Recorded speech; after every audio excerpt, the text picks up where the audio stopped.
तिसरा अध्याय चालू आहे आपला. आज पारायण मी नेहमीच ऐकतो, खूपच चांगलं पारायण तुम्ही करता. आज गणुगुवान होते, पण वामनू बाबांनी फार चांगलं वाचलं. त्याला मगाशी बोलवलं होतं, त्याला ऐकलं नाही त्यांनी. की खूप चांगलं वाचन होतं, स्पष्ट वाचन होतं. एरवी पारायण करताना घाई होते आणि शब्द कळत नाही. इथे सगळेच शब्द कळत होते. नंतर सुद्धा जे लीड देत होते त्याला छानच वाटलं. आणि मी अनेकदा म्हणलेलं, या केंद्राचं वैशिष्ट्य पारायण हे आहे. काही केंद्रांचं तुम्हाला बाबांचं एक वाक्य आहे की उत्सवाचं वैभव पाहायचं तर गोंधळलेलं आहे. नाम जर त्याचं तेज वगैरे पाहायचं तर हेब्बळी जातात. आणि महाराज कसे दिसत होते हे पाहायचं असेल तर लोंढ्याला जातात. त्यांचं ते कॅज्युअल विधान होतं. म्हणजे काही त्याच्यापेक्षा आता महाराजांचं दर्शन आपल्याला याच्यात जास्त होतं. ते गोंदवल्याने मान्य केलेलंच महाराजांचं रूप आहे. त्याच्यापेक्षा लोंढ्याच्या समाधीमागे जे आहे ती जरा निराळी आहे. जरा प्रतिमा निराळी म्हणजे काय महाराजांचं उजवं डावं आपण करणार सारखंच आहे. पण जे बघितल्यानंतर आपल्याला नाम घ्यावंसं वाटतं ते चित्र चांगलं, आणि ते छायाचित्र किंवा प्रकाशचित्र म्हणजे फोटोग्राफ चांगला. महाराजांचे फोटोही चांगले होते. आणि मला खरंच कधीतरी वाटतं की चित्रमाला म्हणजे महाराजांचा अल्बम आहे फोटोंचा. त्याला प्रस्तावना त्यांना मानसपूजा का सांगितली आहे बाबांनी? कारण का की मानसपूजेतच सद्गुरूंचं आपल्याला चांगलं अनुभव दर्शन. आज आपण सहज एक नवीन गोष्ट शिकलो. ती नवीन नाही आहे, ती खूप चांगली गोष्ट आहे. की उभं असता सुद्धा तुम्ही बघतोय वगैरे, मला लक्ष इकडे असलं पाहिजे. म्हणून तुम्हाला सांगितलं ना मागे, सद्गुरू आलेले रामकृष्णाचं ध्यान लावायचं त्यांना शिकवलेलं आहे. रामकृष्णाचं ध्यान लहानपणापासून लागलं. तिथे काचेचा तुकडा होता, तो घेतला, इथे टोचला, आता इकडे लक्ष नाही तुझं, तिकडे लक्ष रे, डोळे मिळ. त्यांना वाटलं की 3 मिनिटात हा माणूस मुलगा डोळे उघडेल. 3 दिवस झाले ते उघडले नाही. केवढी तयारी आहे त्याची. ते तोतापुरी जे त्यांचे गुरु होते ते त्यांनी नमस्कार केला आणि निघून गेले. असं सांगतात की आता आपलं जीवन संपले, चांगला शिष्य आपल्यापेक्षा श्रेष्ठ मिळाला, जीवन संपवावं. ते दिगंबरावस्थेत असायचे, जसे शेगावचे गजानन महाराज. ते निघाले, सागरात जाऊया, गंगेत जाऊया. तिथे गंगेच्या काठीच तो आश्रम आहे. जात राहिले आणि गंगा आपल्याला उडून देईल तिच्या पोटात, असा विचार होता त्यांच्या मनात. ते किती याद गेले तरी पाणी गुडघ्या इतकंच. परत आले त्यावेळी यांचं ध्यान उतरलं होतं. ते म्हणाले, गुडघ्या इतकंच पाणी आहे ना सगळीकडे. आपल्या गुरुला म्हणतात, तुला कसं कळलं? मला सगळं कळलं. मुद्दा काय आहे की इथे ब्रह्मविद्या नावाचे एक नवीन तंत्र मध्यंतरी आलं होतं. तोच भाग, हे जे मी तुम्हाला दिव्य ज्योती जागृती संस्थान सांगतो, हाच भाग आहे. इथे लक्ष द्या. सगळे व्यवहार करताना इथे लक्ष असू द्या. लोक इथे लक्ष ठेवतात, डोळे हे करतात. लक्ष, ध्यान, दृष्टी आपला भाग आहे. डोळे इथे ठेवणं हा तरीसुद्धा डोळे इथे ठेवण्याची आज्ञा मेंदूच देतो. मेंदूशिवाय शक्यच नाही जगणं आणि कुठली कृती करणं. पण आपण मेंदूला इन्व्हॉल्व कशासाठी करायचं? दृष्टी इथे ठेव, लक्ष इकडे ठेव, मग नाही जाणार इकडे तिकडे. प्रयोग करून बघा. आजपासून आठवण झाली, मी हे करते ते करते, वाढते, खाते, बोलते, काही हरकत नाही ना. इथे लक्ष ठेवायचं. डोळे बंद करून लक्ष ठेवण्यापेक्षा मला विचाराल तर डोळे उघडे ठेवून तिथे लक्ष ठेवणं. दुसऱ्याकडे लक्ष ठेवायचं नाही आहे, लक्षात ठेवा. ते सोपं आहे. हे जे आपल्या ब्रह्मकुमारीचं ध्यान आहे ना, ते ब्रह्मकुमारीमध्ये बसते आणि असलेल्या सगळ्या लोकांनी तिच्या भूमध्याकडे लक्ष द्यायचं असतं. ज्यावेळेला मी कोर्स केला त्यावेळेला त्यांनी तसं सांगितलं होतं. आता बदललं असेल तर हे चांगले सांगतील. पण ते ती बसते तासभर, काय छान बसते. त्यांची ध्यानाची तयारी असते. तिची दृष्टी इकडे तिकडे हलत नाही आहे. ती अशी दृष्टी लावून बसलेली आहे. तुम्ही तिच्या डोळ्यात ते भुवया आहेत ना, त्याच्या मध्यभागी लक्ष द्यायचं. खरं म्हणजे तिच्या दृष्टीने डिस्ट्रॅक्टिंग आहे, पण नाही, ती तयारी आहे. आणि तोच बिंदू आहे. तो बिंदू आत्ता आज्ञाचक्र आहे. एका अर्थाने ही जी 7 चक्र सांगितलेली आहेत कुंडलिनीची, त्याच्यातले आज्ञाचक्र आहे. नंतर 7 चक्र आपला तो विषय नाही आहे, पण हे एक लक्षात ठेवा. मात्र श्वास घेताना इथे, श्वास सोडताना इथे, इथे लक्षात ठेवायचं. ठीक आहे, आपण तिसऱ्या अध्यायाच्या यज्ञ या विचारापर्यंत आपण पोचलेलो. यावेळेला महाराजांचा निरोप घेताना आपण जे सहचिंतन केलं वानतेला, तिथे यज्ञ हा विचारच होता. तो विचार नवीन नव्हता, पण दुसऱ्या दिवशी लोक गेल्यानंतर जी मंडळी काही थांबली होती त्यांच्यासाठी जे एक छोटंसं सिटिंग, म्हणजे मी त्याला प्रवचन म्हणूच नका म्हणलं, हा एक वार्तालाप आहे, हे एक संभाषण आहे, हा एक परिसंवाद आहे. त्याच्यात शंकराचार्यांनी सांगितलेले आणखीन 5 आणि परंपरेने आलेले 5 आणि आपण उपासनेसाठी घेतलेले 5 अशा 15 यज्ञांचा उल्लेख केला होता. आज आपण ज्या ओव्या वाचणार आहोत त्यात भगवंताचा यज्ञासंबंधी काय विचार आहे, पण तो त्यांनी ब्रह्मदेवाचा विचार म्हणून सांगितलेला आहे. ब्रह्मदेव निर्माता आहे. तुमचं ज्या वेळेला मी निर्मिती केली ना त्याच वेळेला यज्ञ निर्माण केला, यज्ञाबरोबर निर्माण केलं. माणसाला त्याची जाणीव आहे, इतर जनावरांना वगैरे कळतच नाही ना. यज्ञ हा विचारच नाही, ते विचारच करू शकत नाही. विचार करायला लागणारी जी बुद्धी आहे ती त्यांच्याकडे नाहीच आहे, आणि आहे ती अगदी एलिमेंटरी लेवल, अगदी प्राथमिक अशी ती बुद्धी आहे. आपली बुद्धी किती सखोल, किती उंच, किती दूर, किती आत, सगळंच अनंत आहे. आत न्यायची अनंतता, बाहेर येण्याची अनंतता, सगळीकडे सर्व बाजूने अनंत आहे. आणि तिथे शक्ती खरी आपली आहे. ती जर यज्ञाची बनली तर दुसरं काही करायची गरज नाही, असं आज आपण ज्या ओव्या वाचणार त्याच्यात सांगितलेलं. आणि त्याला कर्म जोडले. यज्ञ म्हणजेच कर्म, कर्माशिवाय यज्ञ शक्य नाही आहे. म्हणून पहिले आपल्याला आपण म्हणतो की पारंपरिक यज्ञ कुठले आहेत. देवांसाठी आपण यज्ञ करतो, ही जी शक्ती आहे त्या शक्तीसाठी यज्ञ करा. ऋषींसाठी यज्ञ करा, ज्यात आपले पूर्वज आले, पितर आले, मग आई वडील आचार्य गुरु यांच्यासाठी यज्ञ करा. नंतर पशुपक्ष्यांसाठी यज्ञ करा. हे जे यज्ञ आहेत ना ते नित्य यज्ञ आहेत. पण पूर्वीचं जे जीवन होतं ते लक्षात ठेवून त्यांनी आणखीन 5 गोष्टी सांगितल्या. त्या गोष्टी स्वच्छ करणं, त्याच्यात देवभावना निर्माण करणं, आणि त्या गोष्टी जशा इदन्नम म्हणतात, तवा, तव्यावर तुम्ही जर भाकरी भाजली तर तो भाकरी भाजून देतो पण स्वतःसाठी ठेवत नाही. सुपात तुम्ही दाणे पाखरले तर दाणे ठेवतं, भुसा उडवून लावतं. चाळणी जर केली तर पीठ तुम्हाला चाळून देते, स्वतःकडे खडे वगैरे ठेवते. सगळी संतांची कार्य आहे.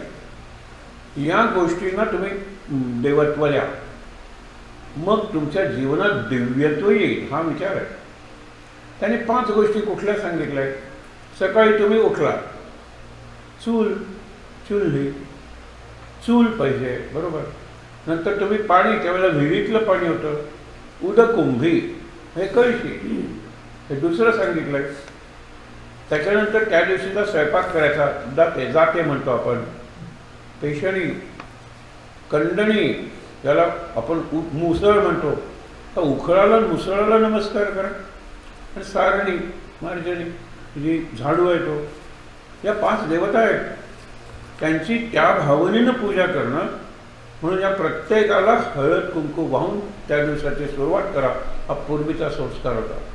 मागे तुम्हाला सांगितलं ना, ते पाणी ठेवायचं, पाणी तापल्यानंतर त्यात भात करण्यासाठी, शीत करण्यासाठी तांदूळ टाकायचे. त्यातले 4 तांदूळ अग्नये स्वाहा, अग्नये इदन्नम, चुलीतल्या जाळात टाकायचे.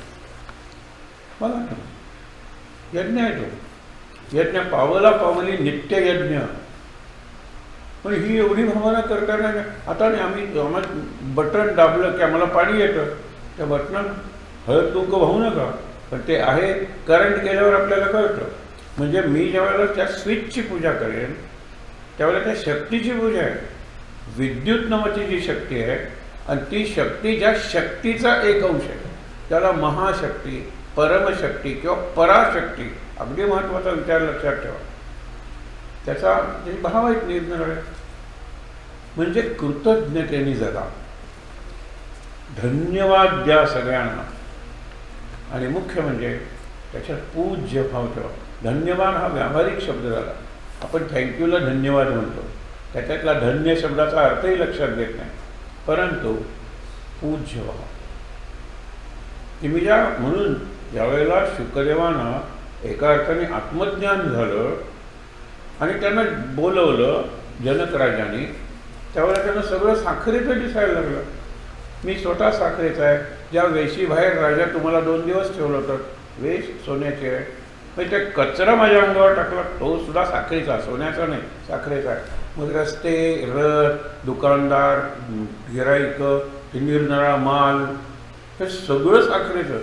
एकच तत्व ज्या वेळेला दिसायला लागतं सगळीकडे, त्यांनी साखर पाहिली. आपण साखरच पाहिली पाहिजे असं नाही, की एकच तत्व हे मात्र लक्षात ठेवलं पाहिजे. हे एकच तत्व जर आपण लक्षात ठेवलं तर बऱ्याच गोष्टी जीवनात सोप्या होतात. आणि सोप्या म्हणजे सहज होतात. मी कुणीतरी मोठा आहे हा भाव जातो आणि सगळ्यात महत्त्वाचा भाव येतो, सगळं जग माझ्यापेक्षा मोठं आहे. या सगळ्या जगामुळे मी आहे, आईवडिलांमुळे मी आहे, माझ्या भावंडांमुळे मी आहे, घरात काम करणाऱ्या नोकरांप्रमाणेच मी आहे, शेजारी, सगळं तुम्ही बघा ना, सगळं जग देवत्व दिसायला लागेल. आणि मगाशीच वापरलं तेच वाक्य मी पुन्हा म्हणतो, बाहेर देवत्व दिसल्याशिवाय आत दिव्यत्वाची प्रचिती येणार नाही. आपण एरवी काय म्हणतो, दिव्यत्वाची जेथ प्रचिती तेथे कर माझे जुळते. प्रचिती बाहेर आहे असं वाटेल, त्या वस्तूत जे दिव्यत्व आहे प्रचिती आतच आहे. त्या वस्तूत प्रचिती नाहीच आहे. प्रचिती म्हणजे अनुभव. अनुभव हा आतलाच अनुभव आहे, की आत्मप्रचितीच असते, पण त्याच्यावर आपण विचार करत नाही. नमस्कार काय सुंदर दिसतो, काय त्या सुंदर पूजा, काय सुंदर म्हणतो, मनातल्या मनात नमस्कार करतो, किंवा काय सुंदर पूजा केलेली आहे. हा जो पूज्य भाव आहे तो आवश्यक आहे. यज्ञ शैली जी आहे त्या यज्ञ शैलीने हा भाव निर्माण होईल. आपण पहिलं पान सोडा, त्याच्यानंतर त्या पेजला आपण नंबर देत नाही, पेज नंबर 3 लक्षात घ्या.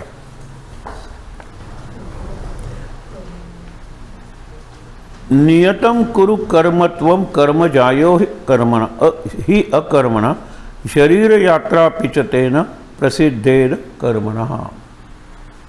हा श्लोक आहे गीतेतला.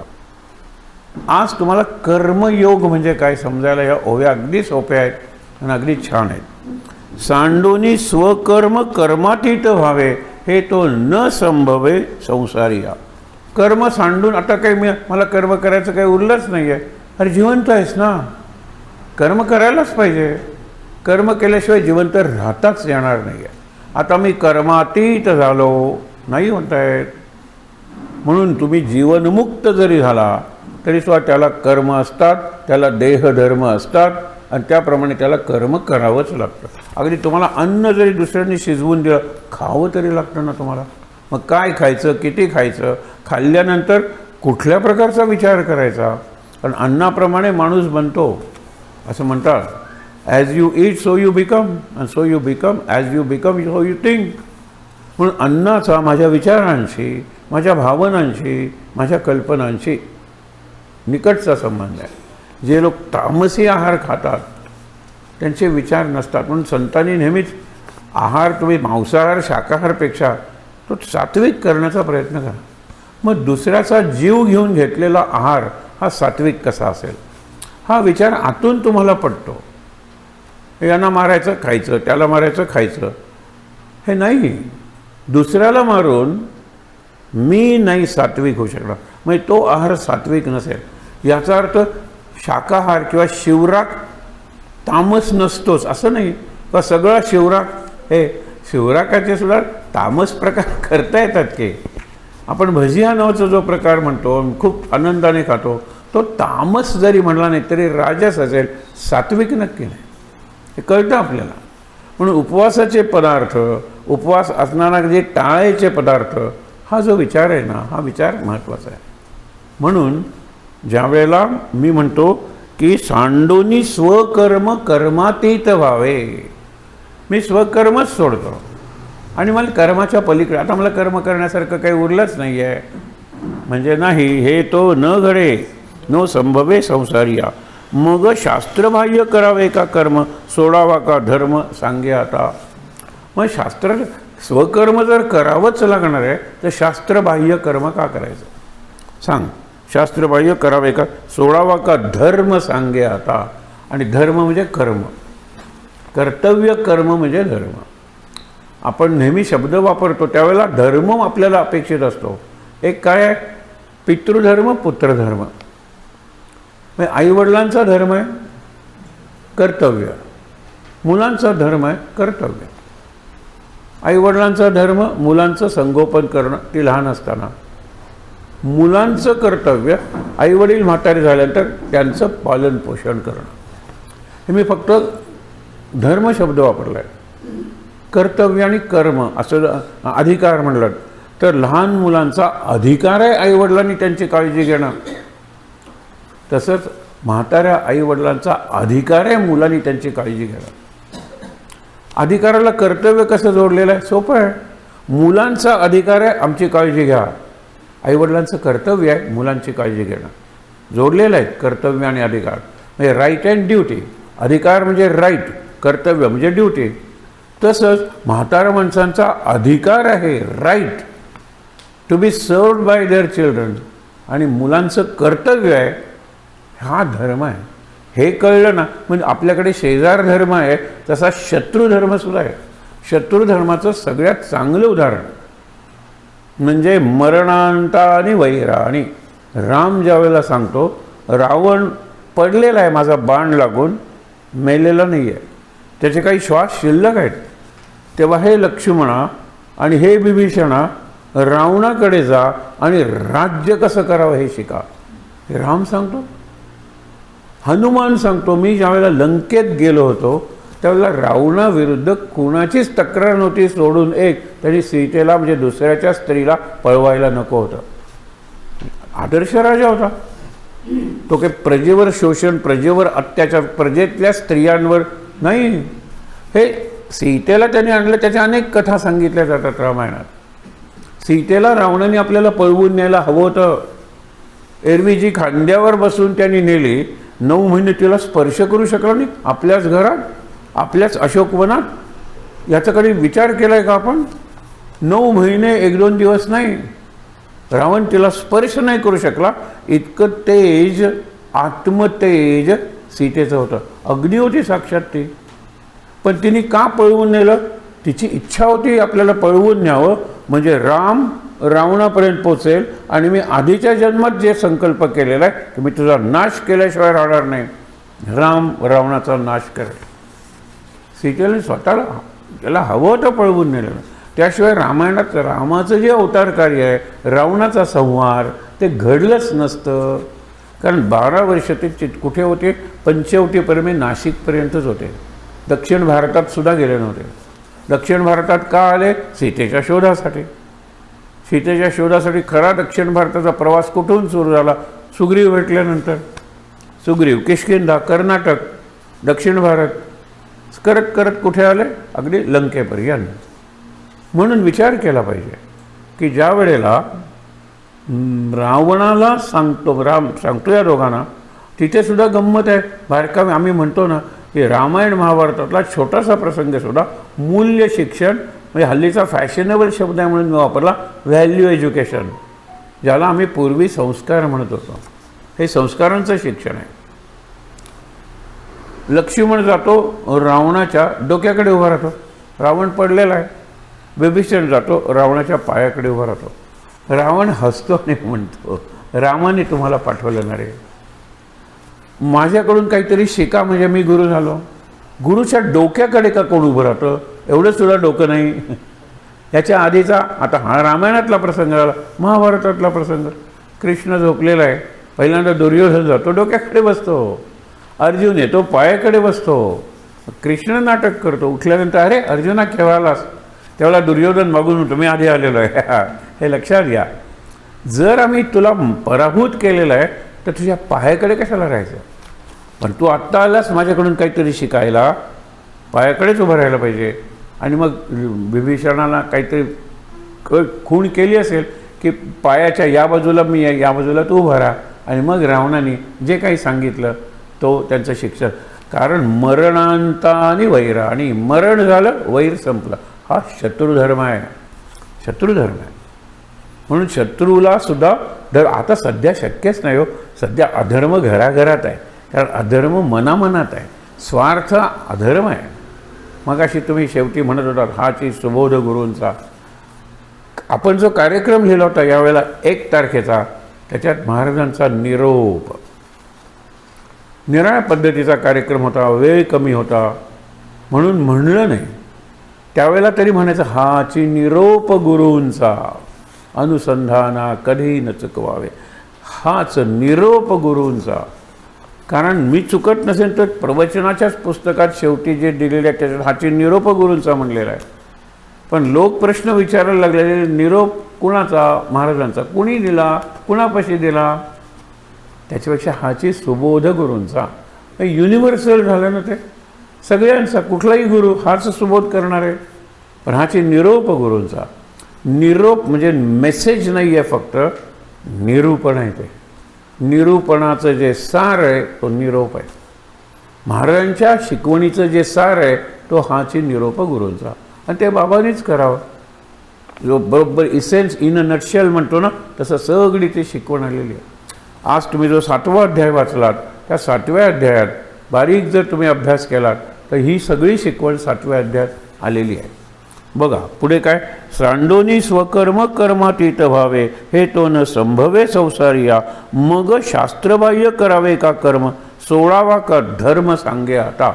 कोण कुणाला सांगतोय? अर्जुनाला भगवान म्हणजे कृष्णच सांगतोय. धर्म कुठला? क्षत्रियच तू. शास्त्रबाह्य कर्म का करतोस? युद्ध न करण्याचं, युद्धावरून निघून जाण्याचं का कर्म करतोस? कर्म तुला टाकताच येणार नाही, हे पहिल्यांदा सांगितलं. आणि कर्म टाकताच येणार नाही तर शास्त्रबाह्य का करायचं? शास्त्रशुद्ध, शास्त्रमान्य का नाही करायचं? शास्त्रमान्य धर्म काय? युद्ध करायचं. आणि तुझा धर्म कुठला आहे? युद्ध करणं, कारण तू क्षत्रिय आहेस, हे सांगितलेलं आहे. म्हणून या पार्था प्रसंगानुसार कर्म जे साचार प्राप्त होय. प्रसंगाप्रमाणे जे कर्म प्राप्त होतं ते. मागे मी तुम्हाला एका कीर्तनकारांचा उदाहरण दिलेलं होतं. आत्ता पुन्हा देतो. प्रसंगानुरूप कसं झालेलं आहे प्राप्त कर्म ते. कीर्तनकार ते वांतेचे जे आधारस्तंभ आहेत मुख्य त्याच्यात ते कीर्तनकार म्हणून मला ते का आवडायचे? कारण त्याचे व्ह्यूज प्रोग्रेसिव्ह होते. बोलताना सुद्धा ते इतर कीर्तनकाराला मान्य नाही असं बोलायचे. एक प्रसंग सांगितलं आहे, तुम्हाला लक्षात येईल. एका गावात संध्याकाळी कीर्तन होतं. सकाळच्या वेळेला हे पोचले. जायचं, स्नान करायची, उपासना करायची, असं काहीतरी विचार होता. इतक्यात त्यांच्या लक्षात आलं की माशांनी भरलेली, त्यांनी शब्दही माशांचा सांगितला. उगीच कशाला तुमचे लक्ष दुसरीकडे जाईल म्हणून मी त्या माशांचं नाव सांगत नाही. कल्पना करा, भरलेली पाटली आहे अशी, त्याला उचलत नाही. काय वजन असतं आपल्याला कळत नाही. ते हे ब्राह्मण कीर्तनकार संध्याकाळी लोकांच्या समोर उभे राहणार. तुम्ही काही मदत केली तरी 4 चौघं बघणार. त्यांनी फक्त आपलं सामान एका ओळखीच्या माणसावर सांगितलं, त्या घरी नेऊन दे, तिथे मी राहणार आहे, संध्याकाळी माझं कीर्तन आहे, आत्ता मला एक काम करायला. कुठलं काम बघितलं? त्यांनी ती पाटली उचलली. तो वाससुद्धा त्यांना सहन न होणार होता. कदाचित त्यांच्या घरात, ते म्हणत नाही, पहिल्यांदाच हे काम केलं असेल. प्रसंगे करून, अवसरे करून, हे ज्ञानेश्वरीतला शब्द आहे. अवसर म्हणल्यानंतर निरनिळ्या ठिकाणी अवसर म्हणजे संधी, हाच इथे शब्द वापरायचा. पण अवसर आला वगैरे गोव्यात निराळा अर्थ होतो त्याचा, तर तसा प्रकार नाही आहे. म्हणून त्यांनी प्रसंग शब्द वापरला आहे. प्रसंग आहे ते काम केलं पाहिजे.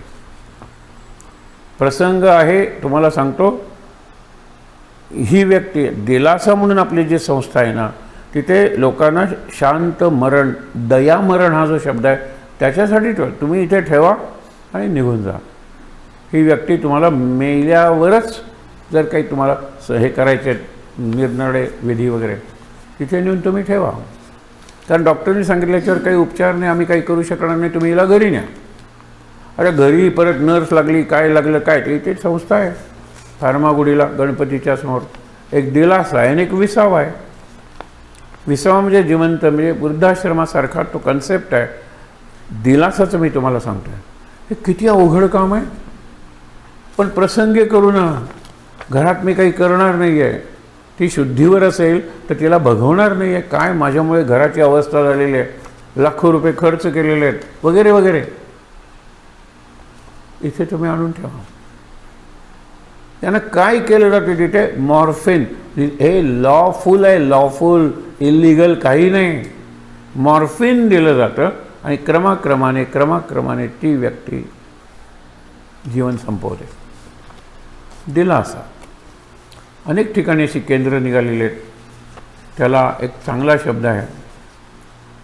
फार हल्ली अनेक ठिकाणी आपल्याकडे तर वॉर्ड आहे. मला वाटतं की गोव्यात फक्त या ऑस्पिशिओमध्येच तो वॉर्ड आहे. पॅलिएटिव्ह ट्रीटमेंट, पॅलिएटिव्ह हाच भाग असतो त्याच्यात. आणि आपण स्वतःसाठी सुद्धा तयार राहिलं पाहिजे या गोष्टीला, तरच जीवन जगता येईल. मृत्यूचा विचार केला तरच जीवन जगता येईल. चांगलं लक्षात ठेवा. आणि म्हणून इथे काय सांगितलेलं आहे? म्हणून या पार्था प्रसंगानुसार कर्म जे साचार प्राप्त होय. दुसरं एक सहज उदाहरण देतो. दुष्काळ पडलेला आहे, खायला काही नाही आहे. विश्वामित्रांची तपश्चर्या अगदी शेवटपर्यंत आलेली आहे. अशा वेळेला मी जगलोच नाही तर काय तपश्चर्या करणार आहे? मेलेलं कुत्रं होतं, त्या कुत्र्याची तंगडी भाजून खाल्लेली आहे त्याने. उदाहरण आहे. मीच मेलो तर काय उपयोग आहे? पण मी जगलो. त्यांच्या तोंडून पुढून काही वर्षांतर गायत्री मंत्र जगाला मिळालेला आहे. केवढं काय आहे. आजही तो गायत्री मंत्र आपण म्हणतो. त्यावेळेला ते मेलेच असते तर काय गायत्री मंत्र मग आपल्यासमोर आपल्याकडे आला असता. आता त्यांच्या तोंडून आला नाही. गायत्रीची इच्छा झाली त्या सावित्रीची की मला प्रकट व्हायचे, मला योग्य तोंड पाहिजे. ते विश्वामित्रांचं मिळालं. त्या नामाची इच्छा झाली की या तोंडातून मी बाहेर पडावं. आपण भाग्यवान आहोत. महाराज जे नाम नाम नाम करत होते त्या नामाची इच्छा आपल्या तोंडातून बाहेर पडावं अशी झालेली आहे. आता आपली जबाबदारी काय? ते नाम सतत राहावं यासाठी तोंड सतत पवित्र ठेवलं पाहिजे.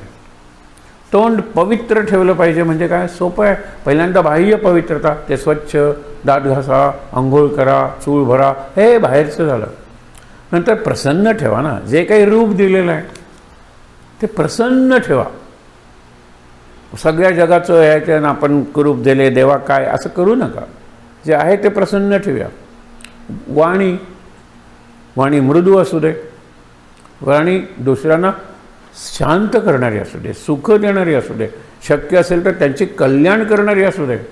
त्यांना बोचणारी, त्यांच्या मनावर किंवा ह्याच्यावर अगदी चरा उमटवणारी नको.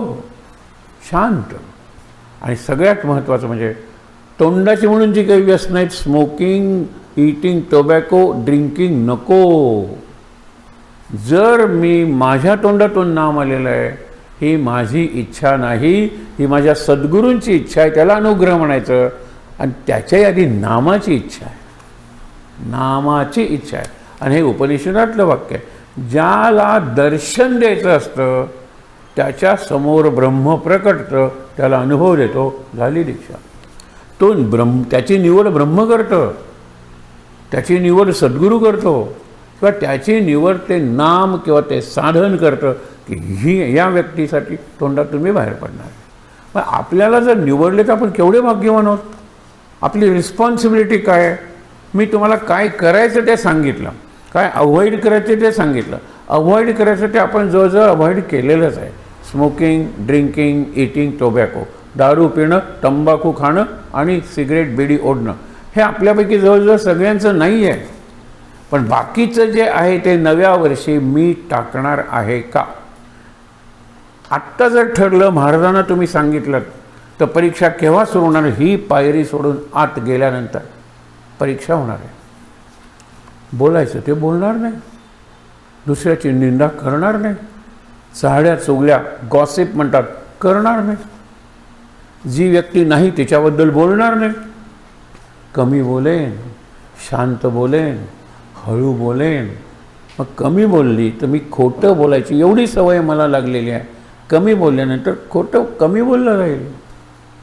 बघा ना, हळूहळू मौनाकडे जाऊ, हळूहळू शांत बोलण्याकडे जाऊ, हळूहळू बोलण्यातले दोष कमी होतील. कठोर बोलणं, अगदी कर्कश बोलणं नाही. हे वाणीचं तप सांगितलेलं आहे. म्हणून तुम्हाला सांगतो की माझी निवड जर महाराजांनी केलेली आहे, त्या शक्तीनं केलेली आहे नामासाठी. पुढे सांगितले तीर्थ नको, व्रत नको, काही करू नका तुम्ही, जर तुम्हाला मिळालं तर. हे पुढे वाचूया ना. म्हणून या पार्था प्रसंगानुसार कर्म जे साचार प्राप्तव्य ते तुवा विहित आचार, विहित कर्म विहित आचरावे येत, परी फलाशेत गुंतू नये. खरं एका वाक्यात गीतेचं सार आहे. स्वधर्म कर, फला आशा म्हणजे फलाची आसक्ती नको, गुंतू नकोस त्याच्यात. बस. कर्मण्ये वाधिकार असते मा फलेषु कदाचित. फळाची आशा करू नकोस हे सांगावं लागतं त्यांना. खरं फळाची आशा केली फळ मिळणार आहे तुला, फळाची अपेक्षा केली ते फळ मिळणार आहे तुला, फळाची आस लागली, ध्यास लागला, तळमळ लागली, मिळणार आहे फळ. अरे कुटुंबात कुठे मुलं आपल्या मनासारखी वागतात? नवरा बायको नवऱ्याच्या कुठे मनासारखी वागते? नाही. म्हणजे तुमच्या हातात नाही आहे याची जाणीव तुम्हाला कशी होत नाही. म्हणून सांगावं लागतं कर्म कर, फळ घ्यावंच लागेल, आशा नको, आसक्ती नको. पुढे मुक्त संग समाचार गीतेतले फार सोपे 2-2 शब्दांचे अर्थ पूर्ण आहेत ना, ते आता आपण वाचणार आहोत, लक्षात ठेवा. आणि काय सांगितलेलं आहे की ते तुवा निष्काम कर्माचे नेणसी कौतुक सोडवी जे देख स्वभावाचे. निष्काम म्हणजे इच्छा, इच्छा, फळाची आसक्ती नको, मग ते कर्म निष्काम झालं. आणि निष्काम फळाचे नेणसी म्हणजे तुला जाणत नाहीस तू कौतुक म्हणजे महत्त्व. काय महत्त्व आहे निष्काम कर्माचं तुला माहीत नाही आहे. सोडवी जे देख स्वभावाचे, सहज तुला सोडवी म्हणजे मुक्ती करून देते. हे स्वभावे शब्द आहे ना. समर्थ आपण नेहमी शब्द म्हणतो की वदनी कवळ घेता नाम घेता अवकाचे जीवन करे. स्वभावे हरी तुमच्या घरी येईल. तुम्ही जेवताना हरीचं नाम घ्या. स्वभावे म्हणजे सहज, काहीही न करता. त्यातल्या त्यात उदाहरण लक्षात ठेवायचं. Just as we breathe. आपण श्वास स्वभावे घेतो. श्वास थांबून धरणं अवघड आहे. श्वास चालूच आहे, कुठल्याही अवस्थेत चालू आहे. त्या मुलाचा चालू आहे, कुत्र्याचा, मांजराचा, सगळ्यांचा श्वास चालू आहे. स्वभाव. म्हणून काय सांगितलेलं आहे की अधिकार तैसा सेविता स्वधर्म होय त्याची कर्म मोक्षप्रद. याशिवाय आणखीन काय सांगायचं आहे? तुझा जो अधिकार आहे ना त्याप्रमाणे कर. हे वर्ण आहे ना ते ह्याच्याप्रमाणे आलेले आहे, जन्माप्रमाणे नाही तो. आणि वर्ण जाती यांचा जो गोंधळ आहे ना तो आपल्या देशाला मिळालेला शाप आहे. अजून मी देशाबद्दल बोलतच नाही, माझ्या मनात अजून आहे का ही जात श्रेष्ठ? तर तुम्ही फक्त कुठल्याही शाळेत जाऊन पहिले 5 नंबर बघा ना, पहिल्यापासून शेवटच्या वर्गातले. मी तुम्हाला लिहून देतो.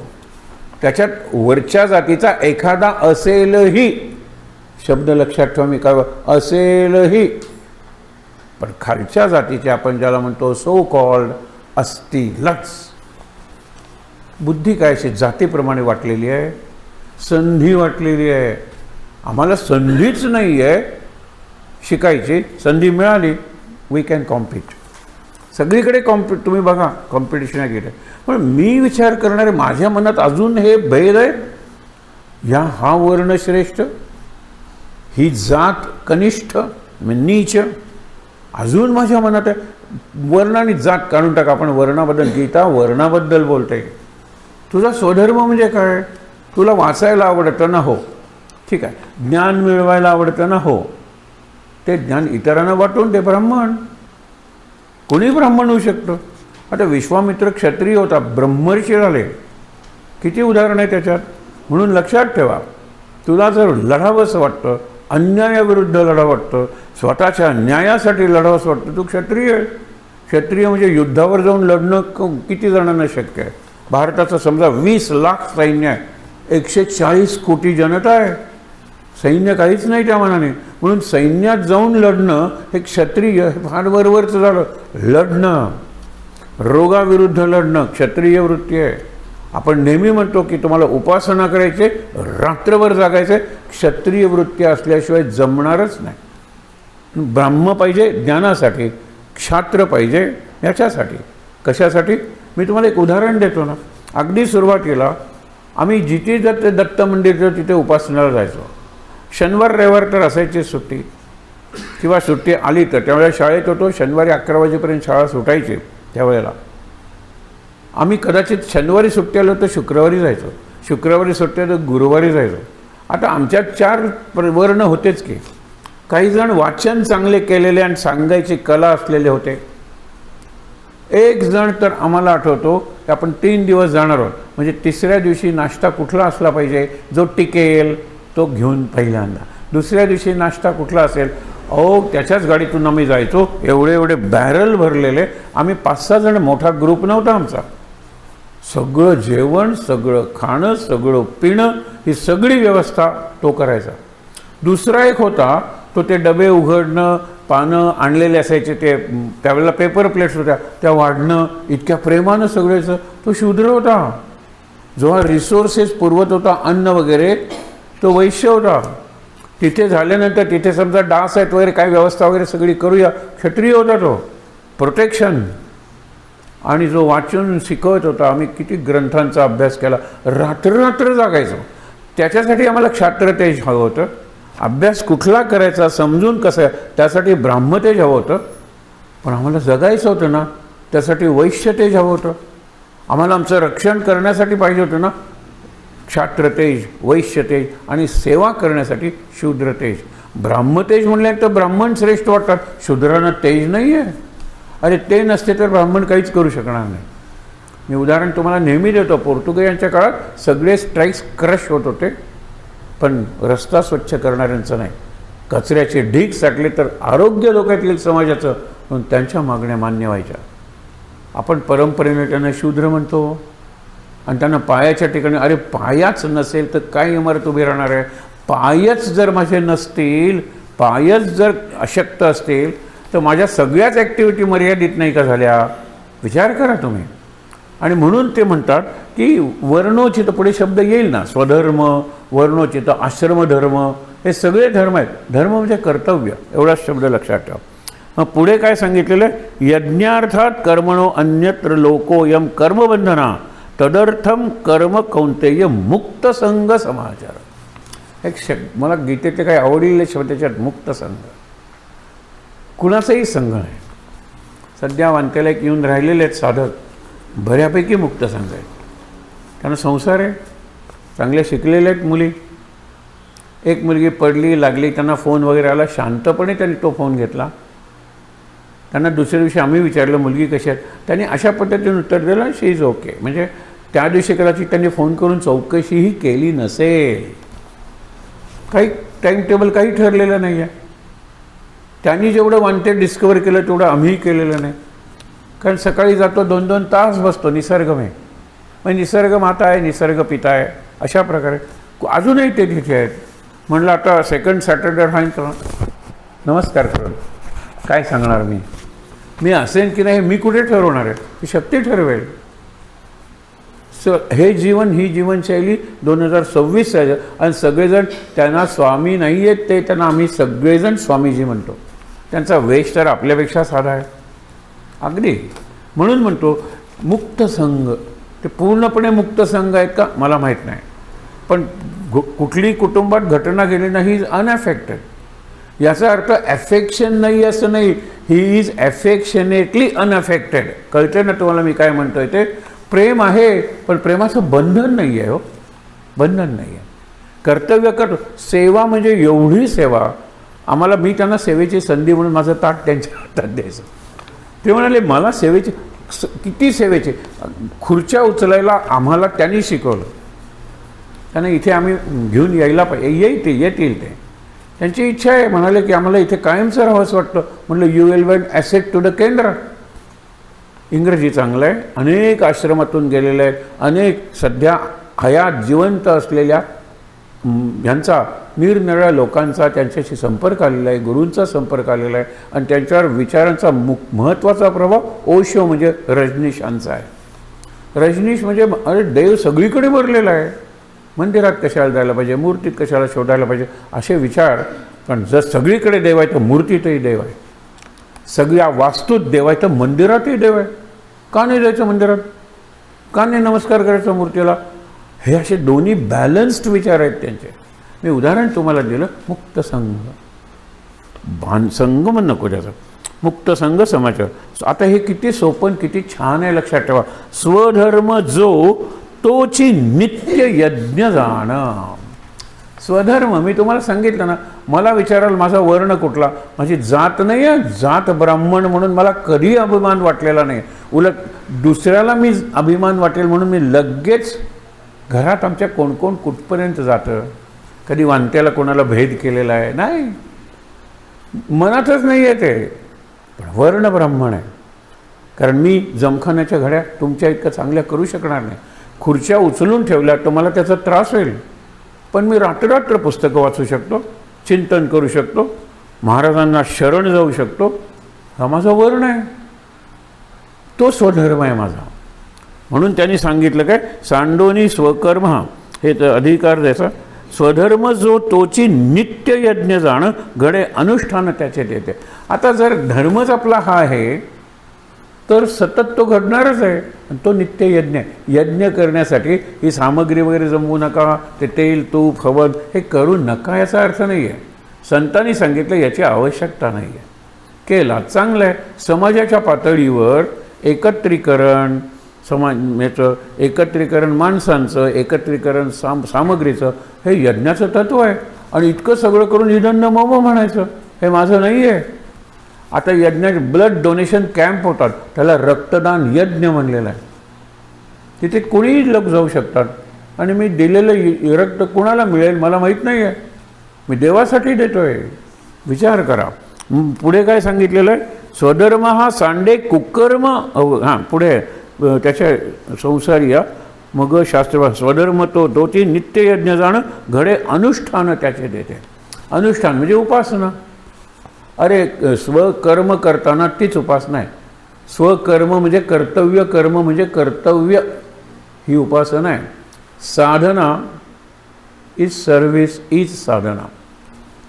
साधना सेवा आहे, सेवा हीच साधना आहे. Work is worship. आपण म्हणतो ना, काम करताना ती पूजा म्हणून करा ना.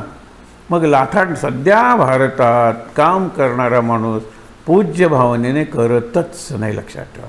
तो त्यातल्या त्यात पोटपूजा करतो. आता पोटोबा बरोबर, आणि विठोबाची पूजा करताना सगळा फोकस त्याच्यावर आहे. तो मुख्यमंत्री असेल म्हणून पहिल्या पूजेचा मान त्याला काही नाही हो, काही नाही.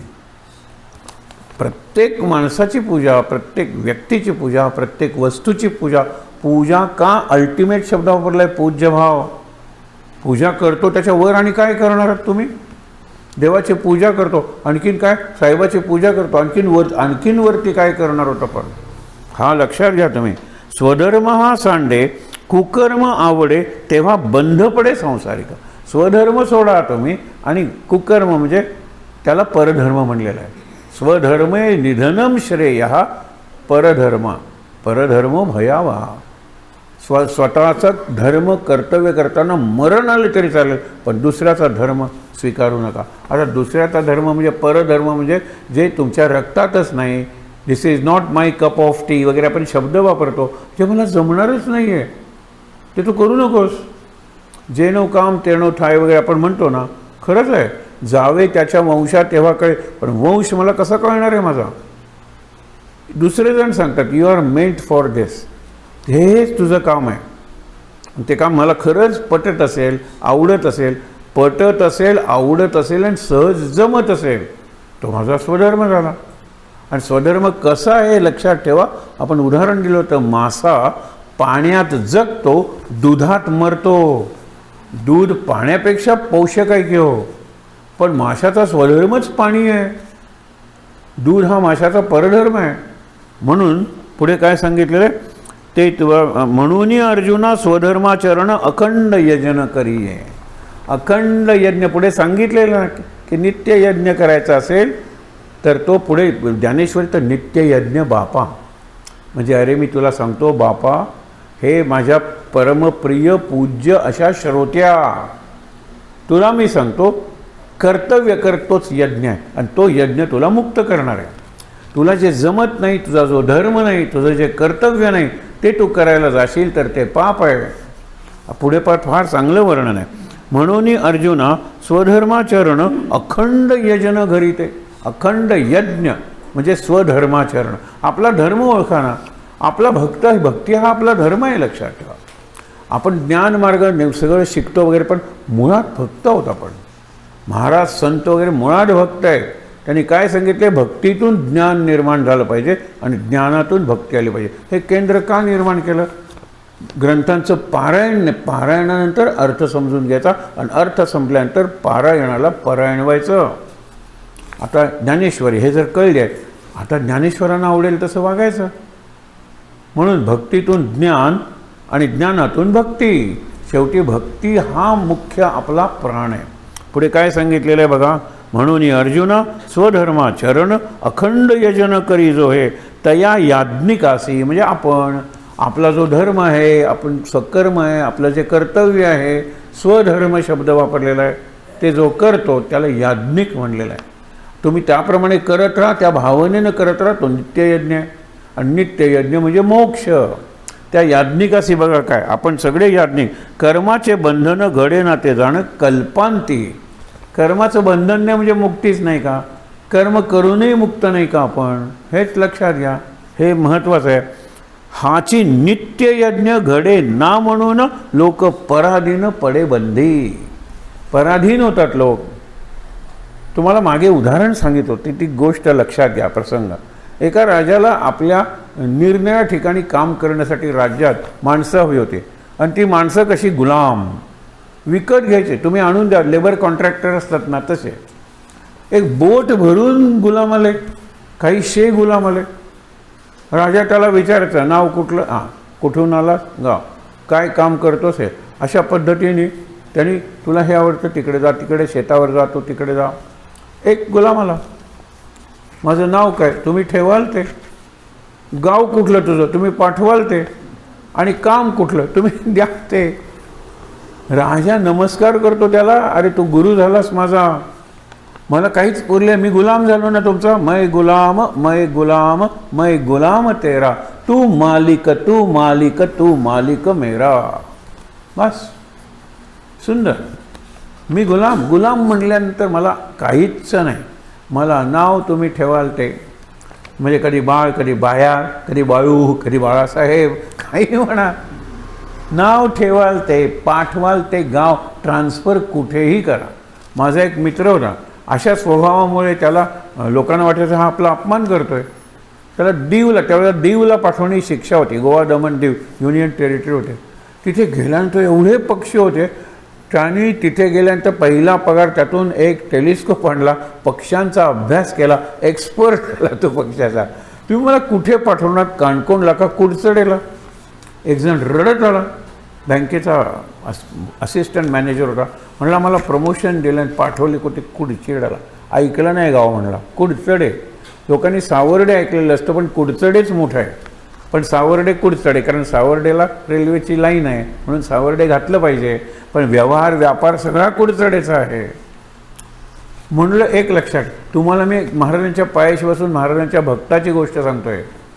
त्याला काही महाराज वगैरे माहीत नाही. म्हणलं आता तिथे कुठे राहायचं तिथपासून सोय. म्हटलं राहायची सोय झाली तुमची. काय खाणार त्याच्या? म्हटलं शिवराग. ते चालत असेल, जेवणाची सोय झाली वगैरे. आणि काय तिथे कोणी नाही, बायको वगैरे, मुलांची शिक्षणं चालू आहेत. आमचे पेरेंट ते, मुलगी आमच्या शाळेत होते, तिला काय तिकडच्या शाळेत एकदम घेऊन जाऊ? म्हणलं तुमची सेवा करायची सोय झाली, तुमच्या शिवराग जेवणाची सोय झाली, तुमच्या राहण्याची सोय झाली.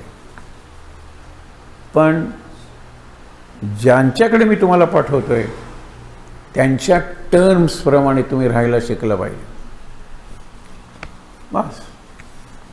ज्या घरात प्राणप्रतिष्ठा केलेल्या एकमेव पादुका आहेत, यांना आम्ही स्थापना केली, प्राणप्रतिष्ठा नाही केली. कारण प्राणप्रतिष्ठा केल्यानंतर बऱ्याच गोष्टी कराव्या लागतात. पण त्यांनी प्राणप्रतिष्ठा करून घेतली. कारण लोंढ्याला जे जंक्शन आहे रेल्वेचं, तिथे जे रेल्वेचं कॅन्टीन आहे, तिथे तो कप बशा विचारला की 2 सिंगल वगैरे असं काम करायला जो होता, वडील होते पोर्टर, म्हणजे कुली रेल्वेचे, म्हणून त्यांना रेल्वेची क्वार्टर होती राहायला काहीतरी, तिथे होता. वडील गेले. आता काय? आई म्हणली आपण गोव्याचे, कुडचड्याचे, जाऊया तिथे. असं करत करत त्यांनी गाडा सुरू केला. अत्यंत हालाची परिस्थिती होती. आता त्याच्याकडे 2 गाड्या आहेत. एक गाडा माल आणण्यासाठी त्याचं चांगलं दुकान आहे. आणि तुम्हाला मी 2च गोष्टी सांगतो. लोकांनी ॲप्लिकेशन केलं आणि सांगितलं सोसायटी म्हणजे फेअर प्राईस शॉप रेशनिंगचं ह्याच्याकडे द्या, हा फसवणार नाही आम्हाला. केरोसिनची एजन्सी त्याला लोकांनी मिळवून दिले ॲप्लिकेशन करून, कारण रात्री 2ला जरी आम्हाला धान्य पाहिजे असेल हा दुकान उघडणार, कारण दुकानाच्या शेजारी मान्य आहे. हा महाराजांचा माणूस आहे, त्याच्याकडे त्याला पाठवलं. 17 गोळ्या होत्या ना, जाओ हा मॅनेजर म्हणून असिस्टंट. मी गोष्ट सांगत नाही तुम्हाला, इतक्या गोळ्या, हे दुखतंय ते दुखतंय, ती गोळी ती गोळी ती गोळी. म्हटलं खूप फार्मसीज आहेत कुडचडेला, कुडचडे बऱ्यापैकी ॲडव्हान्स्ड आहे, गोळ्या तुम्हाला सगळ्या मिळतील पण गोळ्या लागणार नाही. तो पूर्णपणे गोळीमुक्त झाला ह्या लोकांच्या सेवेमुळे. ह्या लोकांचा भाव काय माहिती आहे ना, ब्राह्मण आपल्या घरी आलेला आहे, महाराजांचं घर आहे, महाराजांच्या पादुका आहेत. अक्षरशः त्याची आई डोळ्यात पाणी आणून मला सांगायची की महाराजांनी ब्राह्मण आणलो, आम्ही त्याची सेवा करतो आहे. त्यांना तो ब्राह्मण म्हणून श्रेष्ठ वाटत होता. ह्याला मसाज करून घेणं वगैरे सगळं झालं. शेवटी घडलेला प्रसंग, वडील दुकानात गेले पुस्तकांच्या, काच आहे मोठी, शोकेस वगैरे असते ना तशी काच आहे, रस्त्यावरून जात होते. थांबा हां येतो म्हणून ते बाहेर गेले. पाठलाग केला त्याचा, तू माझा मुलगा का रे? इतका बदलला होता तो, तू माझा मुलगा का रे? हो मी घरीच निघालो होतो. म्हणाले मी येतो तुझ्याबरोबर. गोळ्या किती चालू आहेत? एकही नाही. तुझ्या चेहऱ्यावर एक तेज कसं आलं बघा. मला तुम्हाला सांगायचं आहे की ट्रान्सफर ही शिक्षा नव्हती, संधी होती. अवसरे करूनी प्राप्त. कुडचडेला जाणं हा त्यांच्या जीवनातला दुसरा जन्म होता. मग चांगले भक्त वगैरे झाले वगैरे हा भाग निराळा. मला सांगायचं आहे काय ते लक्षात घ्या की माझ्या जीवनात जर सगळं गुरु करतात तर चांगलं वाईट गुरुच करतात. मग ते चांगलं वाईट मी ठरवतो, आय ब्रँड, माझ्या मनासारखं माझ्या मनाविरुद्ध, मला हवं ते मला नको ते वगैरे वगैरे. बघा तुम्हाला मी सांगितलं ना त्या बाईचं उदाहरण, एक शेवटचं वाक्य फक्त सांगतो. अत्यंत ती कुरूप आहे पण श्रीमंत आहे. हा दिसायला बरं आहे, गरीब आहे. खूप मोठा हुंडा घेऊन तिच्याशी लग्न केलं, पण त्याला लाज वाटायची आपली बायको कुरूप आहे म्हणून. उठल्यानंतर बघा ती शेजारची बघ कशी स्मार्ट दिसते, ही काय स्मार्ट दिसते असं म्हणायची नाही, मान खाली. माझ्या ऑफिसमध्ये आज नवीन आली, बघायला आहे ती टायपिस्ट, काय देखणी आहे काय चालू. ती मान खाली घालत होती, कारण तिच्या म्हणत होतं की ह्याने माझा उद्धार केलेला आहे, कारण माझं लग्नच जमत नव्हतं, आईवडिलांना टेन्शन होतं, ह्याने माझ्याशी लग्न केलं. मग हे म्हणाले का, पण सगळीकडे अपमान अपमान अपमान. एक दिवस सिनेमा बघायला नेलं धर्मेंद्र हेमा मालिनी, आणि त्या अंधारात तिने एक मस्टर्ड अप करेज म्हणतात ना, तिने एक धैर्य निर्माण केलं. तो तिला त्या म्हणतो, तू हेमा मालिनीसारखी असतीस तर. ती म्हणाली मग मी धर्मेंद्रशी लग्न केलं असतं, तुमच्याशी नाही. खरा मी जर हेमा मालिनी असते तर तुमच्याशी कशाला लग्न केलं असतं, धर्मेंद्रशी लग्न केलं असतं. विचार करा तुम्ही की मला कोण आहे समजतो. आता बघा, अवसरे करूनी प्राप्त सांगितलं, विहित कर्म सांगितलं, उचित कर्म सांगितलं. माझा वर्ण आश्रम धरून धर्म कर्म हे सगळं कर्म हे तू कर, आणि करताना मनात नाम ठेव, मनात नाम घे, आणि दुसरं काही करायची गरज नाही आहे. हे आता सिद्ध करतायत ते. पुढे बघा, कल्पांती हाची नित्ययज्ञ घडेना म्हणून लोक पराधीन पडे बंधे. हा नित्ययज्ञ घडत नाही, कारण मला पाहिजे ते काम मी करतो, ते माझं कामच नसतं, म्हणून ते काम फसतं. आणि शेवटी म्हणायचं जावे त्याच्या वंशा तेव्हा कळे. तुला का नाही कळलं? बरं एकदा आपल्याला हे काम जमत नाही, परत परत तेच काम करायचं. हे व्यसन वाईट आहे हे मला सांगितलं तरी ते व्यसन करतच राहायचं. म्हणजे तुम्हाला साधी गोष्ट जर कळत नाही आहे तर पडा बंधनात, आणि बंधनात पडा म्हणजे दुःखात पडा, दुःखात पडा म्हणजे पुन्हा पुन्हा जन्म घ्या. मुक्त व्हायचं आहे ना, अवसय करून सहज जे कर्म प्राप्त झाले ना ते करूया. म्हणून अर्जुना स्वधर्म तोची जाणं, हा सगळ्यात महत्त्वाची होय. स्वधर्म तोची जाणं नित्ययज्ञ जाणं. हां घडे अनुष्ठान त्याचे जेते. स्वधर्म हा सांडे कुकर्म आवडे, तेव्हा बंध पडे संसारिक. म्हणून अर्जुना स्वधर्माचरण अखंड यजन करी जो हे. हाची नित्ययज्ञ घडेना म्हणून लोक पराधेन पडे बंदे, याची विषयीची कथा आता एक सांगेन ती ऐक धनुर्धरा. कथा सांगतोय, ही कथा नाही आहे, ही एक वस्तुस्थिती आहे. तो पण कथा म्हणून सांगतोय. आता ब्रह्मदेव आणि त्याची संतती म्हणजे आपण यांच्यातला संवाद आहे. ब्रह्मदेव आणि बघा की सहयज्ञा प्रजा सृष्ट्वा पुरोवाच प्रजापती उवाच. प्रजापती उवाच. अर्जुन उवाच. संजय उवाच. प्रजापती म्हणजे कोण? प्रजापिता. प्रजापिता म्हणजे मुख्य ब्रह्मदेव. त्यांनी प्रजापती निर्माण केले.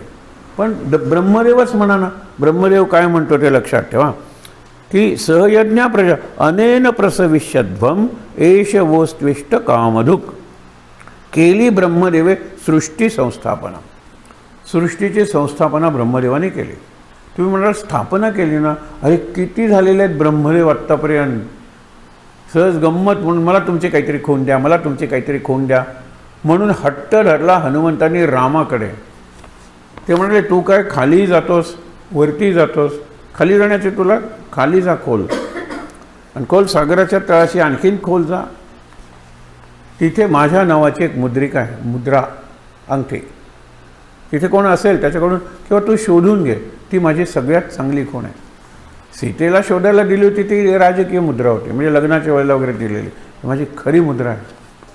आणि हा हनुमान जातो खाली, जात राहतो जात राहतो जात राहतो, सप्तपाताळ वगैरे म्हणतो ना, जात राहतो. आणि एक असा प्रदेश येतो त्याच्यात इतक्या मुद्रिका असतात, इतक्या मुदी रिंग्ज असतात, त्याच्यावर रामाचं नामही लिहिलं असतं. तो तिथे एक असतो केअरटेकर त्या सगळ्याचा. तो त्याला विचारतो कोण तू, कशाला आलास, काय पाहिजे तुला?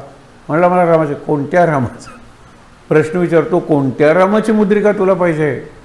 कोणत्या त्रेतायुगातल्या रामाची? किती त्रेतायुग झालेली आहेत, किती कलियुग झालेली आहेत, किती सत्ययुग झालेली आहेत. आणि प्रत्येक त्रेतायुगात राम झालेला आहे, रावण झालेला आहे.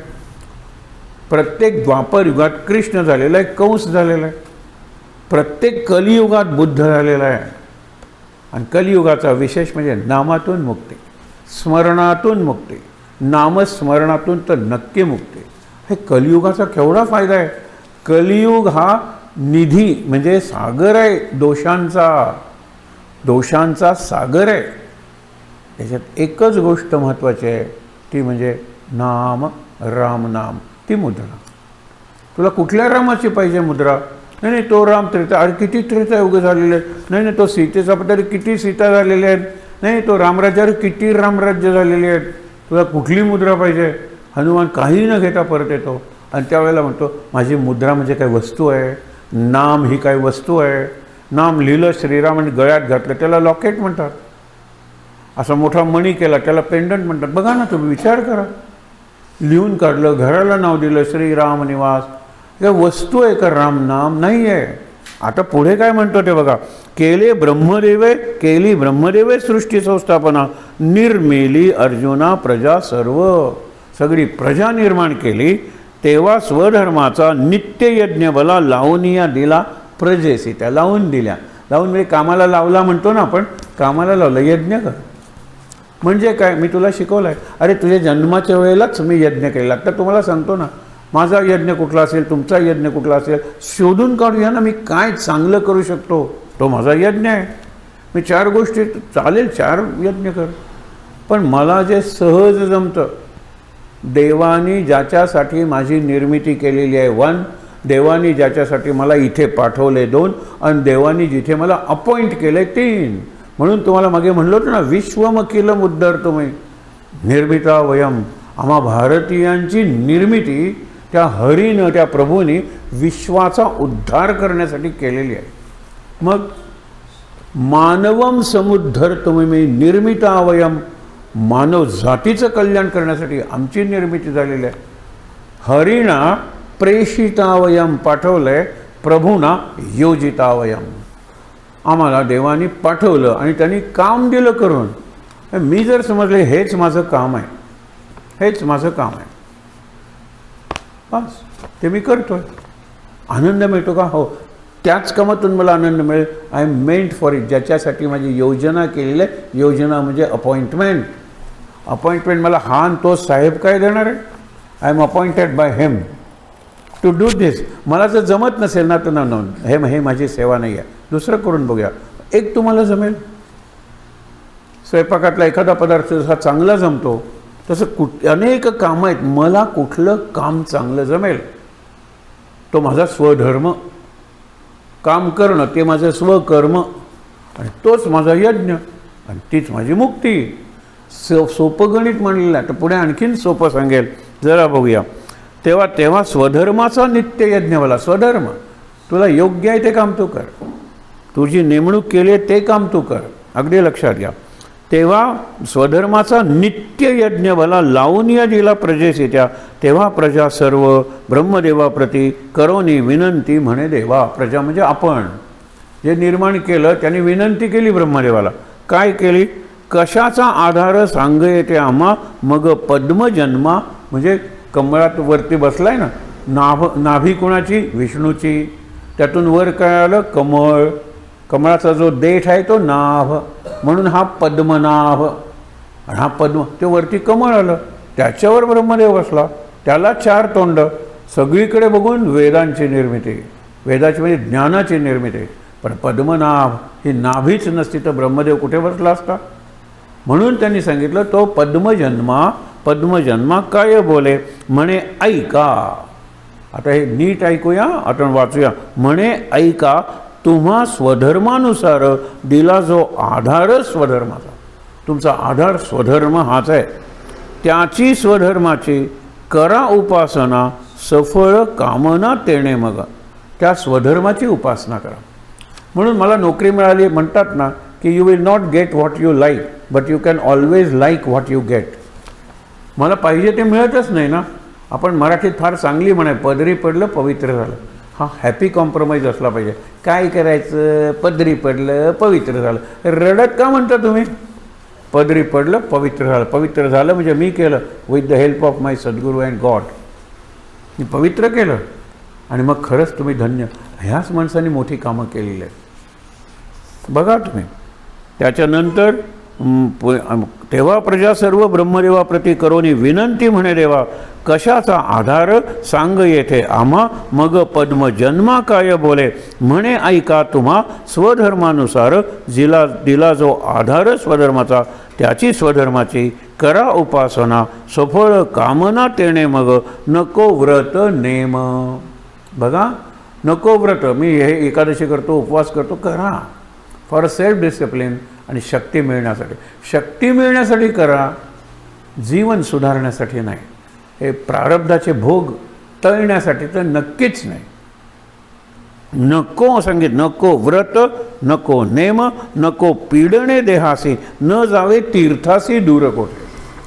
तुम्ही जा ना अयोध्येला राम बघायला, कौतुक करा. मी तीर्थक्षेत्राला गेलो होतो, मी हे घ्या, हा घ्या प्रसाद, हे घ्या प्रसाद. परवा एकाने 5 प्रसाद आणून दिले. मी 5 ठिकाणी गेलो होतो, गोंदवलेलाही गेलो होतो. असं ठीक आहे, प्रसाद दिला. तर त्यातला कुठला प्रसाद आधी खायचा, कुठला प्रसाद याचा आणि कुठला प्रसाद त्याचा माहीत नाही. मला वाटतं अजून 2-3 असते. मी उद्या वाटूया प्रसादाबरोबर, सगळ्यांना तरी मिळेल. तर म्हणून काय स्वधर्म. तेव्हा त्याची स्वधर्माची करा उपासना सफळ कामना तेणे मग नको व्रत नेम पीडणे देहासी न जावे तीर्थासी दूर कोसे. किंवा योगाधिक साधने नकोत. हे लक्षात घ्या, योगाधिक साधने नकोत. याचा अर्थ नकोत म्हणजे नकोतच, करू नका असं नाही, पण त्याने मी मुक्त होईल असं समजू नका. नको योगादी साधने. पूजा या दैवत नको तुझे. हे कितीदा तुम्हाला सांगितले. महाराज म्हणजे महाराज एक्के महाराज, महाराज दोन्ही महाराज, महाराज तिके महाराज, महाराज चौथे महाराज, महाराज 10 महाराज, महाराज 100 महाराज, महाराज 1000 महाराज. बस कुठलंही दैवतमध्ये येत नाही. एकदम मनावर या करावं लागतं तर करा ना. पण मनाचा फोकस, बुद्धीचा फोकस का घालवता? नाही, जावं लागतं. कुळाचार आहेत, बरोबर आहे. कुलदैवत आहे, बरोबर आहे. हे करावं लागतं. आईवडिलांपासून आलेलं आहे, गुरुपासून आलेल्याला काहीच किंमत नाही. तो परत सांगतोय. हे तर परमेश्वर सांगतोय, भगवान उवाच ते सांगतोय. पूजा या दैवत नको दुजे. दुसरं दैवतच तुम्ही करू नका. त्याच्यानंतर ना तरी सकाम नको, पण तुम्हाला नाही, आम्हाला जमणार नाही, आम्हाला हे करायलाच पाहिजे, सोमवारी शंकराला गेलंच पाहिजे. आणि शंकराला जे जातात ना सोमवारी ते तिथे नमस्कार करतात आणि आम्ही शांतपणे मनातल्या मनात ओम नमः शिवाय, छान वाटतं आहे. ते लिंग आहे, पाणी आहे, सगळे वरून अभिषेक चाललेला आहे. अशा वेळेला एक शंकराचा भक्त येतो, शंभो एवढा भुंकतो, रे बापरे. खरंच तुम्हाला सांगतो, ही जी आमची लागली, आणि नुसतं भो इथे नाही आहे, कैलास राणा शिवचंद्रमोळी फणींद्रमाता मुकुटी, बघा त्याच्यात शंभो दुःखहारी, हा जो भोकार आहे ना, भोकाड पसरणं बरं, भुंकणं बरं, हा शंभोतला भो नको बाबा.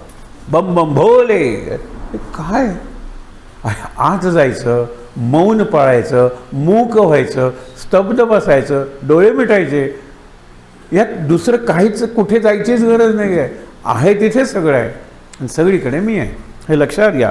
म्हणून इतकं स्पष्ट त्यांनी सांगितलं आहे, ना तरी सकाम करायचेच आहे ना तर सकाम करू नकोस. मला 16 सोमवार करायचे आहेत, बस. कशासाठी हे मिळणार, ते 16 सोमवारी मिळणारच नाही, मग मी 17 मंगळवार करायला लागतो, जमत नाही हो. बुधवार कोणी विशेष करत नाही, पण 18 बुधवार करायला काय हरकत आहे. बुधवार पांडुरंगाचा, तुळशीची माळ घातली. मी या पद्धतीने सांगतोय, याच पद्धतीने कृष्णानं सांगितलं आहे, त्याला मी काय करू. बघा ना तुम्ही, ना तरी सकाम, ठीक आहे, नको आराधना, नको ते नाना मंत्रतंत्र. नाना तुला करायची ना उपासना, एक मंत्र कर, एक मंत्र, एक साधन, एक साध्य म्हणजे देव, एक एक विचलित होऊ नकोस, इकडे तिकडे पळू नकोस. ना तरी सकाम, नको आराधना, नको ते नाना मंत्रतंत्र, सर्वथा हे काही नको करायास, तेव्हा स्वधर्मास अनायासे. हे टाळलं ना तर तुम्हाला स्वधर्म सहज मिळणार आहे, पण मला स्वधर्म मिळत नाही, कारण मी हे सगळीकडे भटकतो. भटकल्यानंतर काही नाही, मला आश्चर्य वाटणार नाही. आता समजा जेवायला आल्यानंतर, सर अयोध्येला जाणार आहे, जा तुम्ही रिझर्वेशन केलं आहे, तुम्ही जरूर जा, पण इथे अयोध्या आहे. मला डिस्टर्ब करण्याची, म्हणजे माझ्याशी युद्ध करण्याची कोणाची ताकद नाही, ती अयोध्या आहे. आणि मला कोणाशी युद्ध करावंसं लागत नाही, ती अयोध्या आहे. माझ्याकडून दुसरी अयोध्या कुठली, मला युद्ध करावंसं वाटत नाही. पण खरी अयोध्या, माझ्याशी कोणी युद्ध करून मला डिस्टर्ब करून दाखवा. मी ते 3 वाक्य करून 11 वर्ष हेडमास्टर होतो ना शाळेचा. Have you come to fight with me, I will not fight with you. 3 वाक्य असायचे, हर्टिंग, इन्सल्टिंग, आणि तिसरे आता आठवेल मला, have you come to hurt me, I refuse to get hurting, I refuse to get hurt. Have you come to insult me, I refuse to get insulted. Have you come to disturb me, I refuse to get disturb. अहो, समोर उभा असलेला तो माणूस की माझा बंबई से Dubai तक कार्यक्रम आहे, एकुलता एक मुलगा शाळेत आहे, उभ्याने सगळं. मी त्यांना म्हणतो, तुम्ही रागवा, मला राग यावा, I refuse to get angry, I refuse to get insulted. हे माझ्या सद्गुरूंनी मला शिकवलं, आणि हे सगळे भांडायला आलेले कायमचे मित्र झाले. तर हे तुम्हाला कसं जमतं, हेच गुरूंनी शिकवलं. त्यांनी सांगितलं, दुसऱ्याचा पारा म्हणजे टेम्परेचर जेवढे जेवढं वर जाईल तेवढा तुझा पारा खाली खाली खाली आला पाहिजे. तो जेवढ्या जोरात बोल, तुम्ही हळूहळू बोल. मी अनेकांना सांगितलं, अरे तुम्ही माझ्याशी का बोलता, talk to headmaster. Who is the headmaster, I am the headmaster. You are nonsense, this is the sense, this is the sense. दुसरा माणूस माझ्यापेक्षा श्रेष्ठ आहे म्हणून बोला, दुसऱ्या माणसात माझ्यापेक्षा जास्त देवत्व आहे म्हणून त्याच्याशी वागा. किती सोपं आहे हे, पश्चात्ताप करावा लागणार नाही. म्हणून तुम्हाला सांगतो की हे आपल्याकडे आहे सगळं, सर्वथा हे काही, सगळे जे काही इकडे तिकडे धावणं नको कराय. असं किती कष्ट करतो तुम्ही, बरोबर. सेवा स्वधर्मास अनायास, स्वधर्म सेवा अनायासे म्हणजे काही कष्ट, आयास सायास प्रयास न करता करता ते अनायासे, म्हणजे आपोआप सहज होऊन झालं. करी पती सेवा पतिव्रता जैसे, तैसे भजा यासे निष्कामत्वे. बघा, पती सेवा, सेवा आहे ना ती स्त्रीचा जास्त, 9 महिने ती पाळते, केवढी सेवा आहे. पुरुषांबद्दल आम्ही पुरुष काही करतच नाही का, महाराजांना विचारायला गेला. अरे महाराज म्हणाले लक्षच नाही, सगळी म्हणाली गीत आईचं महत्त्व सांगणारे, आई थोर तुझे उपकार, आई श्रेष्ठ. म्हणाले, अरे माझ्या लक्षातच आलं नाही, बापसुद्धा काहीतरी करतो ना मुलगा होण्यासाठी, बापाचं महत्त्व करणारी कविताच नाही. तिथे एक वीट होती, ब्रिक. ती जरा वीट आणि इकडे, अरे जरा दोरी आणणार आहे, ती वीट त्याच्या पोटावर बांधली आणि सांगितलं संध्याकाळी 6 वाजले, उद्या संध्याकाळी 6 वाजता 24 तासांनी यायचं. वीट मात्र हलवायची नाही. आंघोळ करताना वीट असू दे, झोपताना वीट असू दे, जेवताना वीट असू दे, वरती मोठा शर्ट घाला वाटल्यात, ऑफिसमध्ये जाताना वीट असली पाहिजे ना. 24 तासात तुम्ही करणार आहात. दुसऱ्या दिवशी आला, एका हातात दोरी, दुसऱ्या हातात वीट. म्हणले का विटेचा वीट आला का? नाही म्हणलं, झोपल्यावर इकडे झाली वीट लागते. अरे बाबा, बाहेर बांधलेली वीट तुला सहन होत नाही, आत आहे पोर, जिकडे जातं तिकडे त्याला सतत माहीत आहे माझ्या आत माझं होणारं बाळ आहे ते. म्हणून आई मोठी आहे.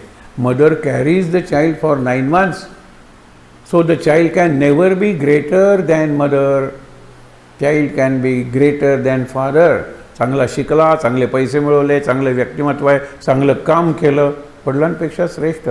वडिलांनी त्याला मनात तरी नमस्कार केला पाहिजे, आईने नाही नमस्कार करायला. चाइल्ड कॅन नेवर बी, कारण जरी कंटेंट्स लक्षात ठेवा आर इम्पॉर्टंट, पण कंटेनर इज इक्वली इम्पॉर्टंट. तुम्ही कंटेंट काय हातात इकडे भात आणि इकडे शीत घेऊन जाणारा टिफिन कॅरियर पाहिजे ना. मदर इज अ कॅरियर, आणि ते जाणे म्हणून मिस कॅरेज शब्द आलेला आहे. Mother carries me for 9 months. When I am developing I have no self protection. मला काही ज्ञानच नाही आहे, म्हणून ती श्रेष्ठ आहे. ते सांगितलेलं आहे. करी पतिसेवा पतिव्रता जैसे. या पतिराजाला कळलं पाहिजे की माझं जीवन तिच्या त्या कुंकवात आहे, कुंकवात. कारण कुंकू म्हणजे सौभाग्य, आणि सौभाग्य म्हणजे सधवा. विधवा झाली, कुंकू गेलं म्हणजे गेलं ना भाग्य सगळं. तिचं कुंकू राखण्यासाठी देवाला, त्या राक्षसाला जिवंत ठेवावं लागत होतं. कारण तिचं सौभाग्य, तिचं पातिव्रत्य एवढं कडक होतं की त्या राक्षसाला देव मारू शकत नव्हते. मग तिचं पातिव्रत्याचा भंग करायचा, तिला भ्रष्ट करायचं. इंद्राने बऱ्याच वेळेला केलेलं आहे, कृष्णाने केलं. आणि त्या जालंधराला मारलं. त्यावेळेला ती म्हणते, पण मला भ्रष्ट का केलंस? तुझ्या नवऱ्याला मारण्यासाठी. कारण त्या नवऱ्याचं सगळं जे सामर्थ्य होते ते त्याचे सेवेत होतं, पातिव्रत्यात. म्हणजे ती पतिव्रत म्हणून पतीची सेवा करत होती का? हो, पण पती जिवंत होऊन स्वतःच्या सौभाग्याची, म्हणजे स्वतःची, त्यावेळेला नोकरी मिळवणाऱ्या वगैरे अशा नव्हत्या. मग स्वतःसाठी ते पतीची सेवा करत होती, पतीसाठी सेवा करत होती, कारण पती तिला स्वतःसाठी हवा होता. हे दोन्ही परस्परम भावयंता पुढच्या ह्याच्यात सांगितलेलं आहे, लक्षात घ्या. आणि मग तिला सांगितलं, तुझा काही दोष नव्हता, मी तुझा पती होईन. आणि नुसता होईल नाही, दरवर्षी तुझ्याशी लग्न करेन. ही तुळशी जन्माची कथा आहे, तुळशीच्या लग्नाची कथा आहे. दरवर्षी मी तुझ्याशी लग्न करेन. ते लग्न तितकंच दिव्य असेल. लग्नाची ॲनिव्हर्सरी नाही, आपण 50वी ॲनिव्हर्सरी साजरी करतो आणि मनात काय असतं की काय आम्ही मेलो नाही म्हणून जिवंत आहोत. एरवी आमच्यात काही प्रेम नाही आहे, आमच्यात काही प्रेम नाही आहे. मेलो नाही, जिवंत आहोत. आता मुलांनी ठरवलं करूया 50वा वाढदिवस तुमच्या लग्नाचा, कारण लग्नात काही आम्ही नव्हतो, आता करूया दुसरं लग्न. हा सगळा प्रपंच आहे, लक्षात ठेवा, हा प्रपंच आहे. त्यामुळे काय शेवटचं वाचूया आपण. एकरी पती सेवा पतिव्रता जैसी तैसे भजा, ह्यासी निष्कामस्वे. ह्यासी म्हणजे हा जो स्वकर्म आहे, हा जो स्वधर्म आहे, त्याला तुम्ही भजा, ते तुम्ही करा. इथे कुठल्याही देवाचं नाव घेतलेलं नाही आहे, या देवाला जा, उलट बाकीच्या देवांकडे जाऊ नका. एके ठिकाणी तर सांगितलं आहे, पुढचा 6वा अध्याय येणार आहे तो अजून, 3ऱ्या अध्यायातच आपण, त्याच्यात सांगितलं आहे, मी तुम्हाला नुसतं भाषांतर नाही, भाव त्याचा सांगतो आहे. तू ज्या देवाची सेवा करतेस त्या देवाकडे पोचशील. म्हणजे तू कृष्ण म्हणून माझी पूजा करशील ना, तर तू कृष्णाकडे पोचशील, माझ्याकडे पोचणार नाही. म्हणजे काय? मी भगवान आहे, म्हणून परब्रह्माची उपासना करा. पण परब्रह्म निर्गुण आहे, म्हणून सगुणाची उपासना आपल्याला सोपी करून दिली. मूर्ती आहे म्हणून मी कुंकू लावू शकतो, हळद घालू शकतो, प्रदक्षिणा घालू शकतो, नमस्कार घालू शकतो, नैवेद्य दाखवू शकतो, पालखी काढू शकतो, सगळं करू शकतो, मूर्ती आहे म्हणून. पण मूर्ती म्हणजे देव नाही. देव आत आहे मूर्तीच्या, तिथपर्यंत पोचलं पाहिजे, ते कृष्ण सांगतोय. आणि ते कर्तव्य केलं म्हणजे मूर्ती आहे ना, मूर्ती आहे. मी आई म्हणून माझं कर्तव्य केलं, बरोबर, मी आई आहे, माझ्या मुलासाठी मी हे सगळं केलेलं दिसलं आहे, त्याचा फोटो हल्ली आम्हाला 2-2दा फोटो काढावा लागतो. सर इकडे बघितलं नाही, पुन्हा हे करावं लागतं. बरोबर आहे ना, एक बक्षीस 2-2दा द्यावं लागतं. असा प्रकार आहे ना हे. पण हे दिसलं त्या मुलीनी केलेलं कर्तृत्व, ज्या प्रेमानं किंवा कौतुक म्हणून आम्ही दिलेलं ते कौतुक कुठे दिसलं, तिने केलेलं कर्तृत्व कुठे दिसलं नाही. करता तेच महत्त्वाचं आहे. पण त्याच्यासाठी ती मुलगी पाहिजे चांगलं चित्र काढण्यासाठी, आणि त्याच्यासाठी चांगला शिक्षक पाहिजे तिचं कौतुक करण्यासाठी, आणि त्याच्यासाठी चांगला गेस्ट पाहिजे बक्षीस देण्यासाठी. हे लक्षात आलं ना. हे सगळं चांगलं चांगलं चांगलं तेव्हा होईल स्वकर्म करत असतील तर, स्वधर्म पाळत असतील तर. पुढे बघा, पूजनीय एक हेची तुम्हा प्रति ऐसे प्रजापती तेव्हा बोले. हे सगळं ब्रह्मदेवानी सांगितलेलं आहे. आता पुढे तर फार भयंकर सांगितलेलं आहे. आपण आत्ता नको, उद्या वाचूया ते. भयंकर वेळ तर आपल्याला चोर म्हणले हो अक्षरशः. पुढे ते उद्याच वाचूया, नाही आज नको. पहिल्या दिवशी नको चोर, उद्या बरं आहे. करी पती सेवा पतिव्रता जैशी तैसे भजा ह्यासी निष्कामतत्वे. पूजनीय एक हाची म्हणजे स्वधर्म. हा म्हणजे कुठलाही देव वगैरे सांगितलेला नाही. श्रीराम जयराम जय जयराम हा राम म्हणजे आपण करतो पूजा, चांगली गोष्ट आहे ना. पण शेवटी राम राम आत्मा राम, कृष्ण कृष्ण अंतरंगीचा कृष्ण, हे लक्षात ठेवा. शेवटी एकभावे जरी सेवाल स्वधर्म कामधेनु सम होईल. या एका भावाने स्वधर्म हाच देव, स्वधर्म हाच यज्ञ, स्वधर्म हीच पूजा, स्वधर्म हेच मंदिर, स्वधर्म हेच तीर्थक्षेत्र, स्वधर्म हेच व्रत, आणि स्वधर्म म्हणजे सर्व उपासना भक्ती ज्ञा सगळं स्वधर्म हाच म्हणलेलं आहे. एक भावे जरी, एक भाव, दुसरं नको. सेवाल स्वधर्म कामधेनु समा होईल या करील तो मग तुमचे रक्षण अहो प्रजाजन निरंतर. तुम्ही माझी प्रजा आहात ना, मी प्रजापिता प्रजापती आहे ना, ऐका माझं. मी तुमच्याबरोबर यज्ञ निर्माण करून दिलं आहे, तो तुमचा स्वधर्म आहे. यज्ञ म्हणजे स्वधर्म म्हणजे यज्ञ, ही इक्वेशन्स लक्षात ठेवा. काही छोट्या छोट्या मुली पुढे बसतात वगैरे, सर आज कुठले इक्वेशन सांगितलं लक्षात नाही. अरे म्हणजे यज्ञ हा स्वधर्म म्हणजेच यज्ञ, यज्ञ इज इक्वल टू स्वधर्म इज इक्वल टू यज्ञ, हे निराळ इक्वेशन आहे. बघा इथे थांबूया आपण. आता यज्ञ म्हणजे काय, सुंदर विचार. आणि यज्ञ 4 शब्द सांगतो आणि थांबतो. एक आहे यज्ञ दृष्टी, हे माझं नाही आहे, हा यज्ञाची भावना आहे. इदान न मम, एवढंच लक्षात ठेवा. मग हा यज्ञ असा, त्या यज्ञाला हे करायचं, मग हे करायची मोठी पडी आणि मग पूर्णाहुती द्यायची. मी बिलकुल टीका करत नाही आहे, मी निंदा तर बिलकुल करत नाही आहे. पण ते म्हणजे सर्वस्व असं मानू नका, हे सांग. आणि ते गीतेत सांगितलेलंच मी तुम्हाला सांगतोय. सगळ्यात शेवटी सांगितलं की विवेक यज्ञ, नामयज्ञ, त्याला काही लागत नाही आहे, हे लक्षात घ्या. पण आपण 4 शब्द वापरूया. यज्ञ दृष्टी, यज्ञ वृत्ती, यज्ञ कृती आणि यज्ञ शैली, जीवनशैली. उद्याचा विषय फार जीवनव्यापी विषय आहे. आणि आत्ता मला सहज लक्षात आलं की मला आत्ता फोन करून कळवायचं आहे, 3 दिवस प्रवचन आहेत गणेश जयंतीपूर्वी. कुठला विषय? यज्ञ हाच विषय घेऊया की. अरे पहिल्या दिवशी यज्ञदृष्टी, दुसऱ्या दिवशी यज्ञवृत्ती, तिसऱ्या दिवशी यज्ञ आणि यज्ञधर्म, यज्ञ जीवनशैली, संपलं. दिस इज लाईफ. इथून पुढच्या जीवनात मला, माझ्या मुलांना, माझ्या कुटुंबाला हेच उपयोगी पडणार आहे की तू माझा पती नाही आहेस, तुम्ही माझी मुलं नाही आहात, तू महाराजांनी तुम्हाला माझ्या जीवनात आणलेलं आहे, मला महाराजांनी तुमच्या जीवनात आणलेलं आहे. महाराजांना मध्ये घाला, त्याच्यात लाज नको वाटायला, इगो नका आणू. म्हणे हे माझी मुलं आहेत, काय महाराजांची मुलं म्हणायची? म्हणा महाराजांची मुलं म्हणा, अगदी लक्षात घ्या. म्हणून सोपं आहे हे, पण समर्थ म्हणतात ना, सोपे आहे अवघडपणे, कठीणपणे, सुलभ आहे दुर्लभपणे. सोपं आहे पण कठीणपणे, अवघडपणाने. It's so simple to be happy but it's very difficult to be simple. सगळ्या सिम्पल गोष्टी डिफिकल्ट आहेत, कारण माझा इगो आड येतो. मी करता, माझं घर, हे दिसत नाही का? मी नको दिसायला, तोच मी मेला पाहिजे. मी मेला पाहिजे, मी मारायला नको. ते लक्षात ठेवा. तो जगला पाहिजे ना आपल्याला, पण आतला जो अहम आहे ना, इगो, तो मेला पाहिजे. आहे त्या ठिकाणी जरा ताट बसूया, शांत.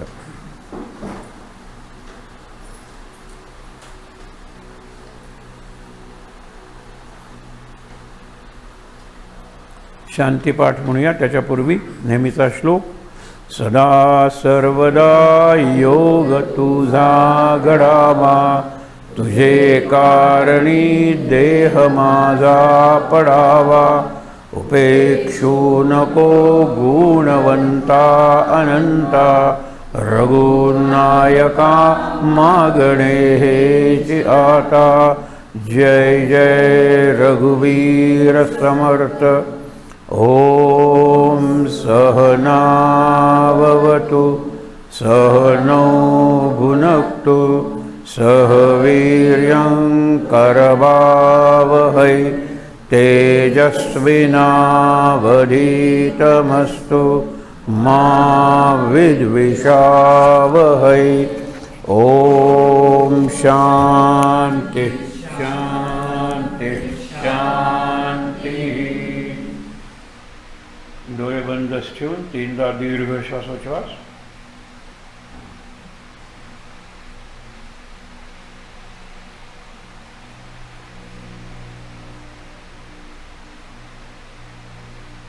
हातावर हात सोडून ते हात चेहऱ्यावर डोळ्यांवर सोडूया.